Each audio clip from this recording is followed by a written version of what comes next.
Consumer forum సంబంధించిన local court ఇక్కడ పెరికిట్ sub division లోపల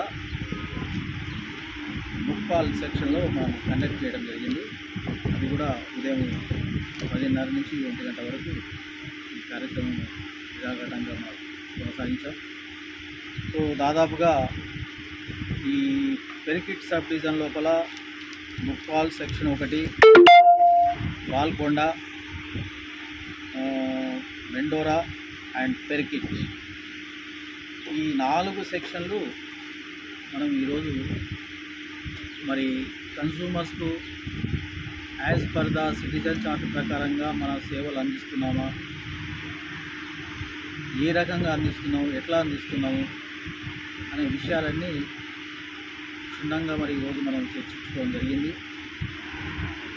కన్స్యూమర్స్ కూడా మనము అనుకున్న రీతిలో ప్రాపగండా, పబ్లిసిటీ, తర్వాత వివిధ రకాలైన మీడియా ద్వారా అందరికీ కూడా మరి ఇన్ఫర్మేషన్ మనం పాస్ ఆన్ చేయడం జరిగిందని మా పెరికిట్ సబ్ డివిజన్కి సంబంధించిన ఏఈలు గడియలు మరి మనకు చెప్పడం జరుగుతుంది.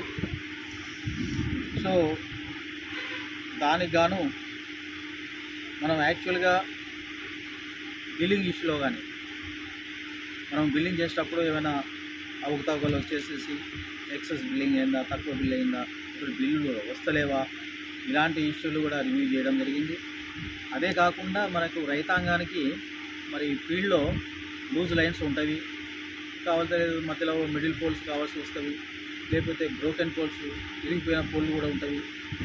అలాంటి సమస్యలు ఏమైనా ఉన్నాయా, లేకపోతే ట్రాన్స్ఫార్మరు ఓవర్లోడ్ అయిపోయి మాటికి ట్రిప్ అవుతుందా, వాటి మీద ఏమి చర్యలు తీసుకోవాలి, లేకుంటే డీడీలు కట్టినము ఆ కన్స్యూమర్స్కి, ఆ రైతాంగానికి మరి సప్లై ఇన్ టైంలో as per the citizen chart ప్రకారంగా ఇస్తున్నారా లేదా, అట్లా ఎన్ని పెండెంట్స్ ఉన్నవి, సంవత్సరాల కొద్దీ ఉన్నాయా, నెల కొద్దీ ఉన్నాయా, రోజుల కొద్దీ ఉన్నాయా, వీటి మీద మరి క్షుణ్ణంగా మనం ఈరోజు డిస్కస్ చేయడం జరిగింది. సో కన్స్యూమర్ ఫోరం మరి ఫైనల్గా ఏంటంటే ఒక సాటిస్ఫాక్షన్ రిపోర్ట్ లాంటిది మరి సబ్ డివిజన్కు అందించడం జరుగుతుంది. సో ఈరోజు ఒక్క కన్స్యూమర్ కూడా మరి ఎవరు కూడా రాలేదు, ఒక అప్లికేషన్ కూడా మేము రిసీవ్ చేసుకోలేదు. అంటే దీన్ని బట్టి మనకు 2 విధాలుగా మనం ఆలోచించుకున్న విషయాలు ఉంటాయి. సమస్యలు లేకపోవడం ఒకటి, రెండవది సమస్యలు ఉన్నా కానీ మరి దూర ప్రాంతాల నుంచి ఇక్కడ దాకా వచ్చేసి అప్లికేషన్ అంటే ఆ కంప్లైంట్ చేయడానికి వాళ్ళకి సమయము తీరిక లేకపోవడం, మరి రైతాంగం అంతా ఆ ఫీల్డ్లో ఉండడం వల్ల ఇట్లా రాకపోవచ్చు. అయినా కానీ వాళ్ళకి ఆఫ్లైన్లో కానీ ఆన్లైన్లో కానీ లేకపోతే త్రూ మీడియా, ఎనీ మీడియా, మాకు వాట్సాప్లో కానీ ఒక అప్లికేషన్ రాసేసి వాట్సాప్లో మాకు పెట్టినా కానీ మేము దాన్ని రిసీవ్ చేసుకుంటాము, దాన్ని రిజిస్టర్ చేస్తాము, దాని మీద వాకప్ చేసేసి దానికి సొల్యూషన్ అనేది చూపెట్టడం జరుగుతుంది. కాబట్టి వాళ్ళు ఇక్కడికి రావాలని ఏం లేదు. మనం ఏ రంగంలో అయినా, ఏ మీడియా ద్వారా అయినా మనకు అందిస్తే, కన్స్యూమర్ ఫోరంకి అందిస్తే దాని మీద ఇమీడియట్లీ చర్యలు తీసుకొని మరి డిపార్ట్మెంట్కి తగిన ఇన్స్ట్రక్షన్స్ ఇవ్వడం జరుగుతుంది. అట్లాగే కన్స్యూమర్స్ ప్రాబ్లమ్స్ ఏంటో తెలుసుకొని ముందు అలాంటివి రాకుండా తగిన చర్యలు తీసుకోవడం జరుగుతుంది. కాబట్టి ఇక్కడ దాదాపుగా 72,000 సర్వీసులు మరి ఇక్కడ ఉన్నవి ఈ సెక్షన్ సబ్ డివిజన్ పరిధి లోపల. వాటన్నిటిగాను మొట్టమొదటి ఏంటిదంటే రెవెన్యూ కలెక్షన్ కూడా కన్స్యూమర్స్ దాదాపుగా అందరూ కూడా నిర్ణీత సమయంలో కట్టేసి డిపార్ట్మెంట్కి వారు సహకరిస్తున్నారు. డిపార్ట్మెంట్ కూడా మరి 24 గంటల సప్లై అనేది ఇస్తున్నాము. రైతాంగానికి కూడా ఎలాంటి ఇబ్బంది లేకుండా ఈ రవిని కూడా గెటాన్ చేయడానికి ముమ్మర ప్రయత్నం చేస్తున్నారు. తర్వాత సమ్మర్ ప్యాక్ అంటే ఈ సమ్మర్లో అధిక లోడ్ వస్తుంది, గృహానికి కానీ మిగతా కమర్షియల్ పర్పస్ అయినా కానీ వీటి కూడా గ్రాడ్యువల్గా లోడ్స్ అన్నీ పెరుగుతున్నాయి. దాదాపుగా ఇప్పుడు ఎక్కడ లేని లోడ్స్ అన్నీ ఇప్పుడు ఈ సమ్మర్లో ఈ సమయానికే వస్తున్నాయి. ఇంకా నెక్స్ట్ మంత్లో ఇంకా ఎట్లా. కాబట్టి ఇది పెరుగుతున్న కొద్దీ సరే రైతాంగానికి పంట కూడా క్రాప్స్ నెక్స్ట్ మంత్ అటు మంత్ దిగుతూ వస్తుంటాయి కాబట్టి ఆ లోడ్స్ తగ్గుతుంటాయి, ఈ డొమెస్టిక్ లోడ్స్ గ్రాడ్యువల్గా పెరుగుతుంటాయి. వీటన్నిటిని దృష్టిలో పెట్టుకొని మరి మా విద్యుత్ సిబ్బంది మరి తగిన ప్రణాళికలు సిద్ధం చేసుకొని ముమ్మరంగా వాళ్ళు సర్వీస్ ఇవ్వడానికి సంసిద్ధులు అవుతున్నారు. కాబట్టి ఎట్టి పరిస్థితుల్లో విద్యుత్ ప్రాబ్లం లేకుండా కన్జ్యూమర్స్ను మనం సంతోషపరుస్తూ వాళ్ళ పంటలకి ఎలాంటి నష్టం కలగకుండా, వాళ్ళ డొమెస్టిక్ సర్వీసెస్కి ఏమీ ఆటంకం కలగకుండా మరి చేయడానికి ఈరోజు కన్జ్యూమర్ ఫోరం ఇక్కడ మీట్ అయింది. ఈ మీటింగ్ వాళ్ళు సక్సెస్ చేస్తున్నారు. కన్జ్యూమర్స్కి ఎలాంటి ప్రాబ్లమ్స్ ఉన్నా కానీ మీరు ఇక్కడికి రాకుండా మీరు ఏ మీడియా ద్వారా అయినా మాకు పంపించినా దాని మీద తగిన చర్యలు తీసుకొని తక్షణమే వాటికి సొల్యూషన్ చూపెట్టడం జరుగుతుంది.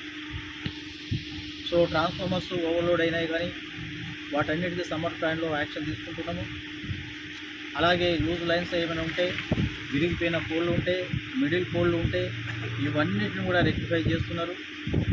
అదే కాకుండా రైతాంగం కూడా ఇప్పుడు ఒకటి చేయవలసిన పరిస్థితి ఏంటంటే కెపాసిటర్స్ ప్రతి మోటార్ దగ్గర వాళ్ళు పెట్టుకోవాల్సిన అవసరం ఎంతైనా ఉంది. దానివల్ల మనకి రైతాంగానికి లాభమే, అటు కాకుండా డిపార్ట్మెంట్ కూడా లాభపడుతుంది. కాబట్టి కెపాసిటర్స్ వాలంటరీగా, అంటే మన స్టాఫే చెప్పాలి మేమే పెట్టుకోవాలని లేకుండా వాళ్ళు వాలంటరీగా వాళ్ళు కెపాసిటర్స్ అన్ని విధించుకొని, ఒకవేళ వాళ్ళకు సంబంధించిన ట్రాన్స్ఫార్మర్ మీద ఏమైనా ప్రాబ్లమ్స్ వస్తే యాక్సెప్ట్ చేస్తున్నారు.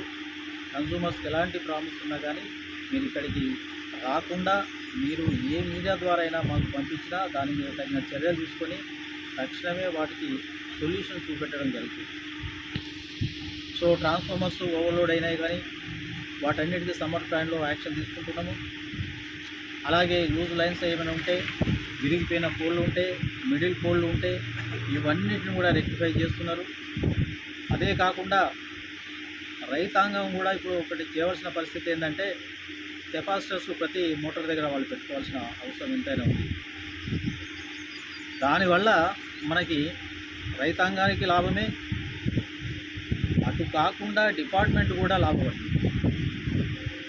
కాబట్టి కెపాసిటర్స్ వాలంటరీగా, అంటే మన స్టాఫే చెప్పాలి మేమే పెట్టుకోవాలని లేకుండా వాళ్ళు వాలంటరీగా వాళ్ళు కెపాసిటర్స్ అన్ని విధించుకొని, ఒకవేళ వాళ్ళకు సంబంధించిన ట్రాన్స్ఫార్మర్ మీద ఏమైనా ప్రాబ్లమ్స్ వస్తే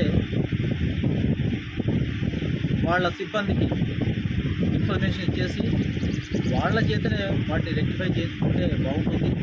ఎందుకంటే కన్స్యూమర్స్కి తెలిసి తెలియని జ్ఞానంతో మరి ఏమైనా రిపేర్ చేసుకోవడానికి పోతే ఇలాంటి యాక్సిడెంట్స్ జరిగితే వాళ్ళకి ఇబ్బందే, డిపార్ట్మెంట్ కూడా వాళ్ళకు కూడా ప్రాబ్లం ఉంటుంది. కాబట్టి అలాంటి ప్రాబ్లమ్స్కి వాటిని అవాయిడ్ చేస్తూ మనము ఏ ప్రాబ్లం అయినా కానీ కంపల్సరీగా సిబ్బందికి తెలియపరిచి వాళ్ళతో చేయించుకోవడం ఉత్తమమైన లక్షణం. సో ఆ రకంగా చేయండి.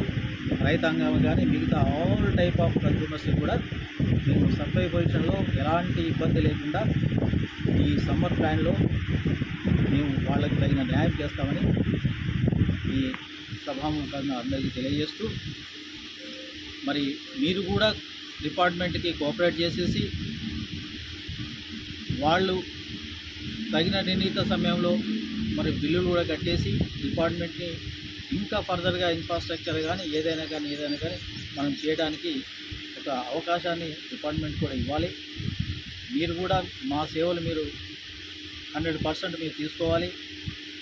సాటిస్ఫాక్షన్ లెవెల్లో మీరు ఉండాలి, మాకు కూడా ఆ ఒక తృప్తి కలగాలి అని కోరుకుంటూ మరి సెలవు తీసుకుంటాను. Thank you very much.